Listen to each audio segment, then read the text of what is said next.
সুপ্রিয় নবম ও দশম শ্রেণীর শিক্ষার্থী বন্ধুরা, আজকের পর্বে সবাইকে স্বাগত।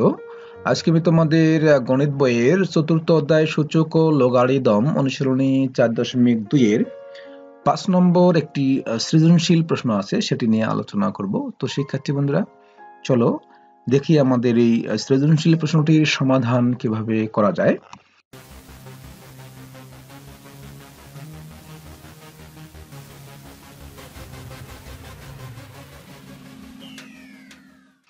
তো 5 নম্বর যে সৃজনশীল প্রশ্নটি আছে, উদ্দীপক হিসেবে x = 2, y = 3, z = 5 এবং w = 7। তো ক নম্বর হচ্ছে √y³ এর 3 ভিত্তিক লগ নির্ণয় করো। খ w into log xz divided by y² minus x into log z² divided by x² y plus y into log y to the power 4 divided by x to the power 4 z এর মান নির্ণয় করো। গ দেখাও যে log √y³ plus y into log x minus y by x into log xz divided by log xy minus log z equal to y ভিত্তিক log √y³। তো প্রথমে আমরা ক নম্বর যে সমস্যাটি আছে সেটি করব। তো এখানে ক নম্বরে যেটা বলা হচ্ছে যে √y³ এর ত্রিভিত্তিক লগ নির্ণয় করো। তাহলে আমরা উদ্দীপক থেকে পাই, যেহেতু এখানে y আছে, y এর মান আমাদের লিখতে হবে, তাহলে উদ্দীপক থেকে পাই y = 3। প্রশ্নানুসারে এই এটা হচ্ছে √y³ এর ত্রিভিত্তিক লগ। এখানে যেহেতু বলা হচ্ছে √y³ এর ত্রিভিত্তিক লগ, সেক্ষেত্রে আমরা লিখবো এই যেটাই কিন্তু আসলে √y³ এর ত্রিভিত্তিক লগ, এটার মান নির্ণয় করতে হবে। তো প্রথমেই আমরা এখানে যেহেতু √y ছিল, সেক্ষেত্রে আমরা √টাকে আমরা পাওয়ার হাফ করে দিয়েছি। এরপরের লাইনে আমরা এখানে পাওয়ারে পরে গুণ করে দিয়েছি, যে ত্রিভিত্তিক লগ y টু দি পাওয়ার এখানে পাওয়ার 3 ছিল এবং এখানে হাফ পাওয়ার ছিল, তাহলে 3 দিয়ে হাফকে যদি আমরা গুণ করি, তার মানে 3 দিয়ে 1 কে গুণ করলে 3 হবে, নিচে 2 হবে, তার মানে 3/2।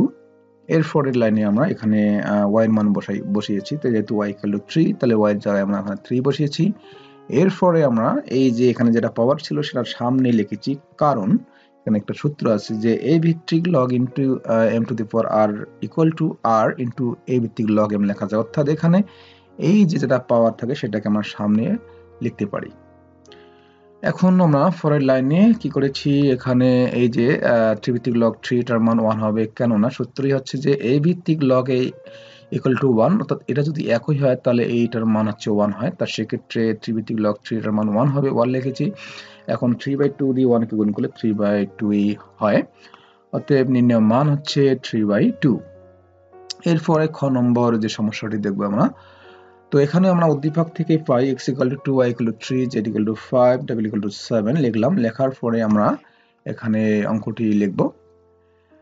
লেখার পর এখানে পরের লাইনে আমাদের শুধুমাত্র এখানে মানগুলো বসাতে হবে। এখানে এই যে মানগুলা তোমরা দেখতে পাচ্ছ, এই মানগুলোর মধ্যে এখানে বসিয়েছি আমরা। তো w এর মান 7, তারপরে সব ঠিক থাকবে। এখানে x এর মান 2, z এর মান হচ্ছে 5, নিচে আছে y এর মান 3, স্কয়ার ছিল স্কয়ার দিয়েছি, মাইনাস x এর মান 2, লগ এখানে z এর মান 5 ছিল, 5 স্কয়ার ছিল স্কয়ার দিয়েছি, তারপরে x এর মান আছে 2 স্কয়ার ইনটু y এর মান 3, তারপর হচ্ছে y এর মান 3 লগ এখানে y এর মান হচ্ছে 3 টু দি পাওয়ার 4 এখানে ছিল লিখেছি, তারপরে হচ্ছে x এর মান হচ্ছে 2 টু দি পাওয়ার 4 ছিল 4 লিখেছি, ইনটু z এর মান হচ্ছে 5 লিখেছি। এরপরের লাইনে আমরা এখানে এই যে সামনে যেটা থাকবে সেটাকে আমরা কিন্তু পাওয়ার হিসেবে লিখেছি। পূর্বের অঙ্কে আমরা কি করেছিলাম, এটা পাওয়ার ছিল সামনে লিখেছি, এখন কিন্তু এটা সামনে আছে যে সংখ্যাটি সেটাকে এখন কিন্তু আমরা পাওয়ার হিসেবে ব্যবহার করছি। প্রত্যেক জায়গায় কিন্তু আমরা তাই করেছি, যে এখানে 7টা পাওয়ার হিসেবে লিখেছি, ঠিক এখানেও 2টাকে আমরা পাওয়ার হিসেবে লিখেছি এবং এখানে 3টাকে পাওয়ার হিসেবে লিখেছি। লেখার পর এখন আমরা পাওয়ারটাকে আমরা আলাদা আলাদাভাবে লিখতে পারি।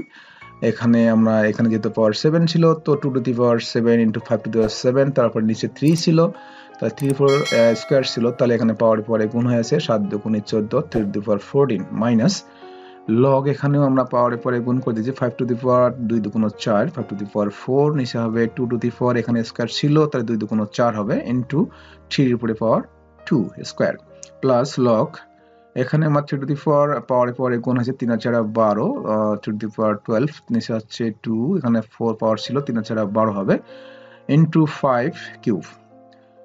এরপরে আমরা এখানে যেটা করেছি যে লগের বিয়োগের সময় ভাগ হয় এবং যোগের সময় গুণ হয়, আমরা এখানে তাই করেছি। এই যে এখানে সূত্রটি প্রয়োগ করেছি যে এখানে দেখো এখানে গুণ থাকলে কিন্তু এটা আমরা যোগ আকারে লিখতে পারি এবং এখানে ভাগ থাকলে কিন্তু আমরা এখানে বিয়োগ আকারে লিখতে পারি। তাই এখানে কিন্তু বিয়োগ ছিল, এই যে এখানে বিয়োগের সময় এখানে ভাগ হবে, আমরা ভাগ আকারে লিখেছি এখানে, এই যে বিয়োগ থাকার কারণে এই দুটা মনে করো বিয়োগ, তো যার কারণে লগ একবার লিখে এইটা এই যে এটা লেখার পরে ভাগ দিয়ে এটা লিখতে হবে। যেহেতু এখানে যোগ আছে সেক্ষেত্রে আমরা এখানে গুণ চিহ্ন দেবো, এই যে এখানে যোগ থাকার কারণে এটা গুণ হবে, তারপরে আমরা এটা লিখবো, লিখেছি। এরপরে আমরা এখানে ভাগের যেটা কাজ, ভগ্নাংশের ভাগ হচ্ছে কি এটাকে গুণ দিয়ে উল্টিয়ে নিতে হয়। তো যেহেতু এখানে ভাগ ছিল এখানে গুণ দেওয়ার কারণে এইটাকে আমরা উল্টিয়েছি, অর্থাৎ যেটা হর ছিল লব করে দিয়েছি, লবটাকে হর করে দিয়েছি। তো এখানে এই যেটা নিচে ছিল উপরে গিয়েছে এবং এটা উপরে ছিল নিচে গিয়েছে, এটা কিন্তু ঠিক আছে, কোনো পরিবর্তন হয়নি। এরপরে আমরা এখানে যেহেতু এটা ভগ্নাংশের গুণ সেক্ষেত্রে আমরা উপরের যেগুলো লব আছে লবগুলো আমরা উপরে লিখেছি এবং হরগুলোকে আমরা নিচে লিখেছি। এরপরে এখন আমরা যেগুলো ভিত্তি একই সেগুলো আমরা পাওয়ারগুলো যোগ করে দেবো, 2 to the power 7, 2 to the পাওয়ার 4। তো 2 লেখার পরে তাহলে কি হবে 11 হবে, 7 4 11। তারপরে 3 লেখার পরে এখানে কত ছিল 3 12 ছিল, এখানে 2 ছিল, তার মানে 14 হবে। তারপর আছে এখানে 5 টু দি পাওয়ার 7 একটাই আছে, এখানে 5 টু দি 7 লিখতে হবে, লিখছি। এরপরে নিচে 2 টু দি পাওয়ার 12 এখানে লিখেছি। তারপরে হচ্ছে 3 টু দি পাওয়ার 14, এখানে 3 টু দি পাওয়ার 14 লিখেছি। তারপর 5 টু দি পাওয়ার 7 হবে, কারণ এখানে 4 আছে আর এখানে 3 আছে, তার মানে 5 লেখার পর 4 আর 3 আছে 7।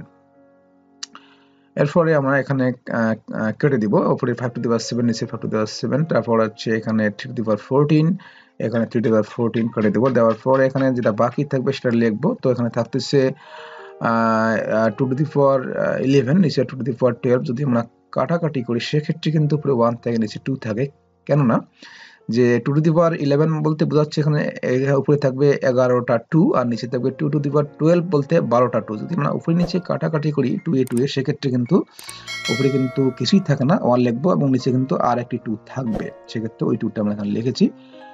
লেখার পর এখন আমরা এখানে যেহেতু ভাগ ছিল, এই যে ভাগ থাকার কারণে এখানে বিয়োগ হয়, আমরা কিন্তু এখানে যে ভাগ ছিল ধরে নিলাম এটা m এটা n, তা log m বাই n বলতে log m minus log n, অর্থাৎ log 1 মাইনাস log 2 হবে। এরপরে log 1 এর মান 0 হয়, তো যাই সূত্রটি এখানে লিখলে ভালো হয়, আমরা লিখেছি। তো এরপরে log 1 এর মান 0 মাইনাস log 2, কারণ হচ্ছে এখানে আমরা এই ভিত্তিক log 1 এর মান 0, অর্থাৎ log 1 এর মান 0 হয়, সেক্ষেত্রে এটার মান 0 হবে, মানে 0 লিখেছি। তারপরে 0 বাদ দিলে যেহেতু 0 কোনো মূল্য নেই সেক্ষেত্রে থাকবে শুধুমাত্র মাইনাস log 2। এটি হচ্ছে মান মাইনাস log 2। দেখ এরপরে আমরা গ নম্বর সমস্যায় চলে যাব। তো গ নম্বর যে সমস্যাটি সেটিও আমরা উদ্দীপক থেকে পাই, এই কথাটা লিখবো।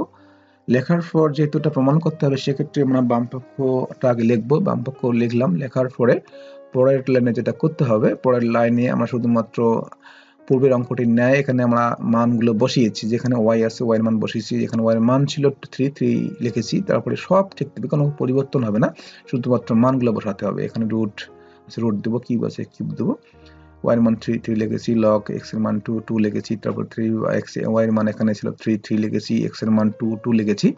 তারপর log x এর মান 2 যেটার মান 5, অর্থাৎ এখানে যে মানগুলো শুধুমাত্র বসিয়েছি, নিচেও কিন্তু তাই এখানে মানগুলো বসিয়েছি। এর পরের লাইনে আমরা এখানে যেটা করেছি সেটি হচ্ছে এটাকে আমি লিখতে পারি যে log 3 কিউব লেখার পরে যেহেতু রুট ওভার ছিল পাওয়ার হাফ লিখতে পারি, এটা ওটাই আছে। তারপরে এখানে যেটা করেছি আমরা 3/2 লেখার পরে যেহেতু এখানে log এখানে গুণ অবস্থায় আছে, তাহলে এখানে আমরা log 2 প্লাস log 5 লিখতে পারি। যেহেতু আমরা log mn equal to log m plus n, log m plus log n লিখতে পারি, সেক্ষেত্রে আমরা এখানে log 2 প্লাস log 5 লিখতে পারি। নিচেও তাই করেছি আমরা যে log 2 into 3, তখন log 2 plus log 3 minus log 5। তো এখানে সূত্রটি আমরা লিখে দিয়েছি, এই যে গুণ থাকার কারণে এটা যোগ হয়েছে, log mn log m যোগ log n। এই সূত্রটা কিন্তু আমরা এইখানে এবং এইখানে প্রয়োগ করেছি। এরপরের লাইনে আমরা যাব। এরপরের লাইনে এখানে আমরা এইখানে যেটা করেছি সেটা হচ্ছে যে log 3 এখানে পাওয়ার পরে গুণ করে দিয়েছি, 3 এবং 1 গুণ করলে 3 হয়, নিচে 2 হয়, তাহলে log 3 টু দি পাওয়ার হচ্ছে 3/2। এটা ঠিক আছে। এখানে আমরা বন্ধনী উঠিয়ে দিয়েছি এবং 3/2টা এটা গুণ করে দিয়েছি। 3/2 log 2 যেহেতু বন্ধনী উঠিয়ে দিয়েছি সেক্ষেত্রে এই প্লাসটা কিন্তু মাইনাস হয়ে যাবে। তারপরে 3/2 দিয়ে এটা গুণ করে 3/2 log 5। এরপরে নিচে কোনো কাজ করা হয়নি, ওটা থাকবে। এরপরের লাইনে আমরা যাব। পরের লাইনে এখানে কোথাও কোনো কাজ করা হয়নি, শুধুমাত্র এখানে এই 3/2টা আমরা সামনে নিয়ে গেছি, কারণ হচ্ছে এটা পাওয়ারটাকে আমরা সামনে লিখতে পারি। তা 3/2 ইন্টু log 3 লেখার পর বাকি সব ঠিক থাকবে, কোনো পরিবর্তন করা হয়নি।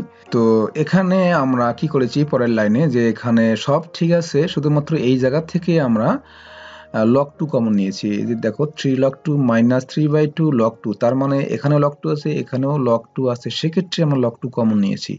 তো কমনটা আমরা পিছনে লিখতে পারি, কোনো সমস্যা নেই। তো log 2 কমন নেওয়ার পরে তাহলে কমন নিলে এখানে 3 থাকবে, মাইনাস এখানে 3/2 থাকবে। এই যে 3 মাইনাস 3/2 আর মাইনাস 3/2 log 5 এটা লিখতে হবে। নিচে যেটা আছে এটা কোনো পরিবর্তন করা হয়নি, যেটা থাকবে ওটাই লিখতে হবে।